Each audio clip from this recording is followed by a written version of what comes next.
Hi everyone. Today we're going to work on transforming our sine and cosine graphs. So we're going to start with what our parent graph functions would look like. And that's these functions right here. So either y equals sine theta or y equals cosine theta. Of course you can use x, you can use theta, you can really use whatever variable you want. Just know that theta is your input and y is your output. Okay, so we have a series of transformations that we can perform on these functions. Let's talk about what each one of these variables means in terms of a transformation.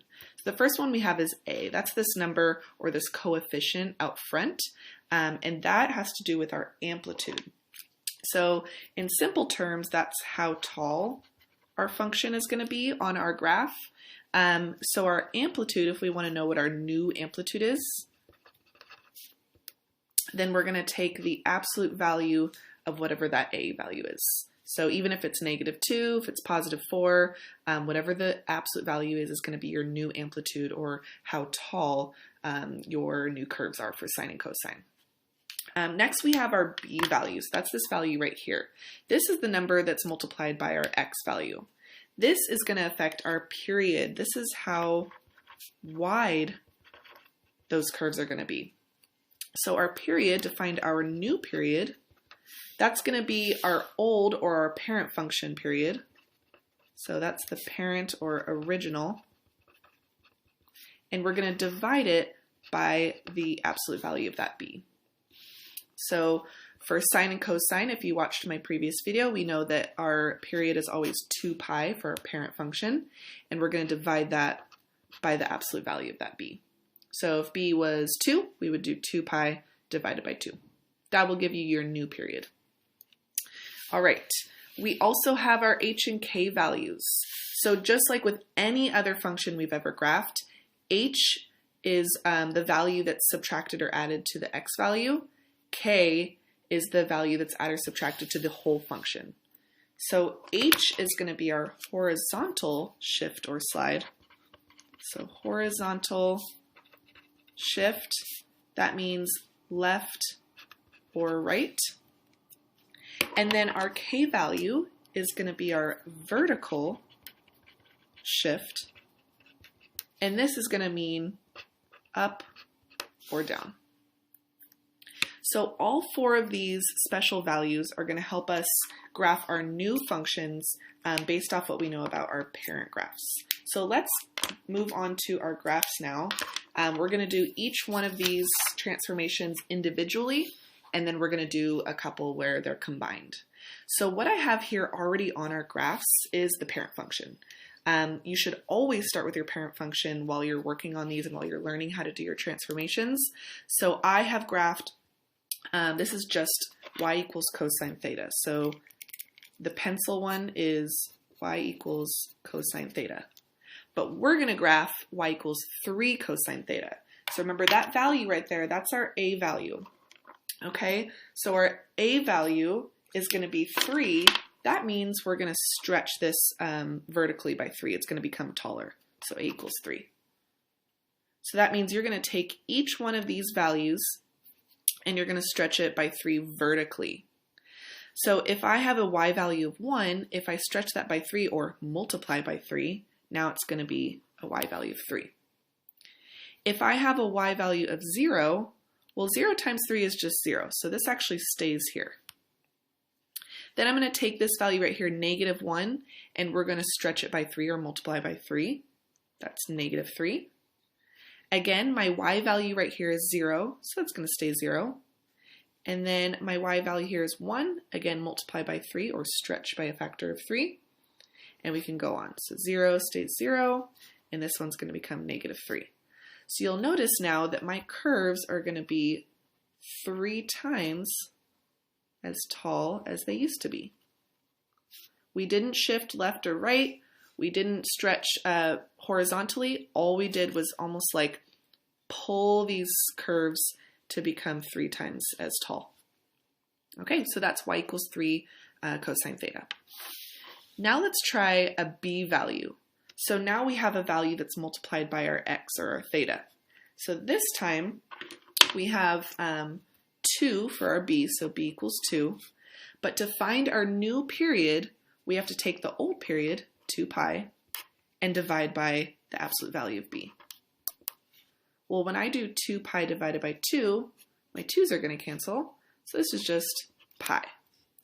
Okay, so what that tells me is my new period is pi. It used to be 2 pi. So it used to take, I'm going to kind of draw in, it used to take 2 pi to have a full cosine curve, right? Now I'm going to get a full cosine curve just in pi. So I'm going to kind of mark where pi is from 0. I'm going to have an entire cosine curve just in this piece right here.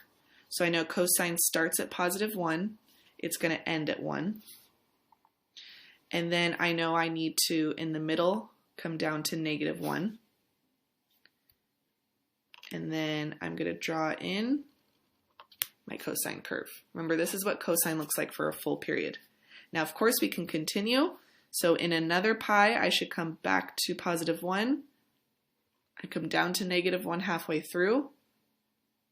Again, draw in your cosine curve.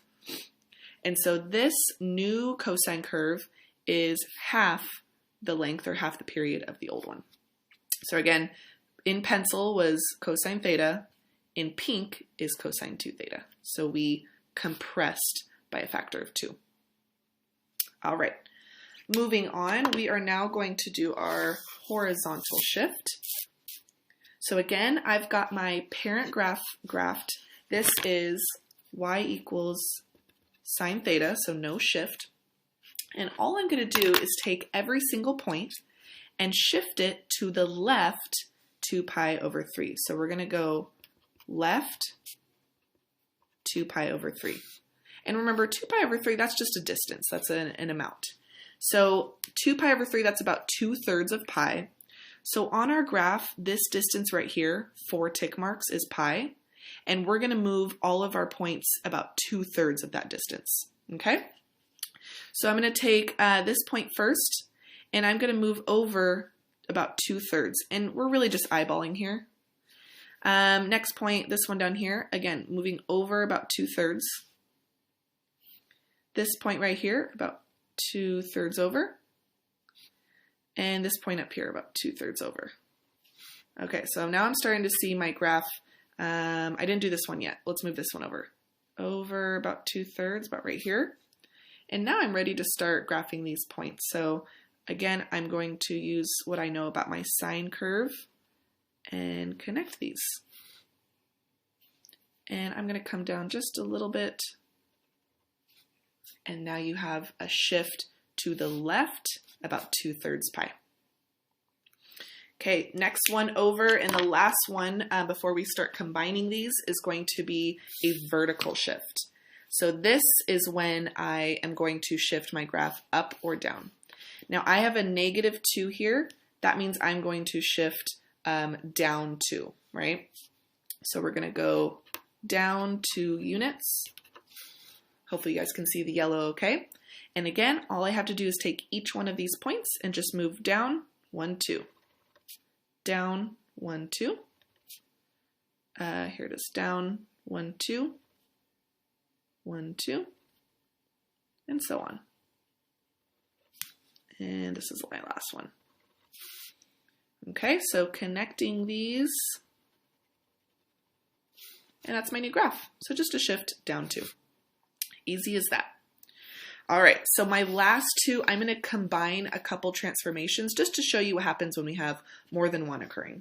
So on this graph, and I'm going to change my color, I've got 2 transformations. I have an amplitude of 1/2, or I should say an a value of 1/2. So that means, so a is 1/2. All of my points here, where they're not 0, are now only going to move up half instead of 1, so half. I also have a shift to the right, pi over 2. So we're going to go to the right, pi over 2. Okay, so let's see how we can do this. My first point, 1.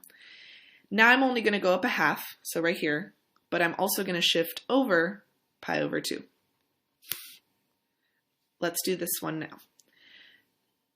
It's 0, so it's still going to be 0, and then we're going to shift over pi over 2. Let's do this point right here. Now it used to go down 1, now it's only going to go down a half over pi over 2. This point right here, it's 0. We're going to go over pi over 2. This point up here, only going to go up a half, and then over pi over 2. And last one, we'll do this one right here. 0, we're going to go over pi over 2. And this one right here. Okay, so connecting these using what I know about my curve. So you can see now that these curves are half as tall, so they only go up a half, and everything has been shifted over pi over 2. Okay, last one. Again, I have my parent graph graphed here. It looks a little funky because if you notice, my x-axis is has been condensed. So pi is only 1 tick mark, right? So a full period of cosine is in 2 pi, and that makes sense. We've got that cosine curve right here. So our two transformations here, the first one is our amplitude. So we're going to take our a value and state that we have an amplitude of 4. That means these curves are now going to stretch up 4 units instead of 1. We also have a b value, and careful, our b value is 1/4 because it's pi, or theta divided by 4. So to find our new period, if b is 1/4, we're going to take our old period, 2 pi, and divide by our b value. Now don't forget, when we divide by a fraction, we're really multiplying by the reciprocal. So this is 2 pi times 4 over 1, and 2 pi times 4, that's just 8 pi. So what's happened here is now it's going to take 8 pi to go through a full cosine period, so a full cosine curve. All right, so that means if we start at our original starting point from our parent graph, instead of going up 1, we're going to go up 4. And then it's going to take 8 pi, so I'm going to go all the way over to 8 pi. We're also going to go up 4. And in this section right here is going to be only 1 cosine curve. Now remember, in the middle of a full cosine curve, you're going to go down, but instead of going down 1, we're going to go down 4. And then halfway between this point and this point is where we reach 0. Same thing here. And you'll see now, really stretched out, we have a full cosine curve. And then of course we can continue that on. So it looks like every 2 tick marks I have an important point. So over 2, that's down at 0. Over 2, down 4. And then that means I can continue my curve a little bit. So again, always referring back to your parent graph. What does your parent graph normally do, and how are we changing that based off of our a, b, h, and k values? Thanks for watching, guys. These are our sine and cosine transformations. My next video is going to be on tangent transformations. Thanks for watching.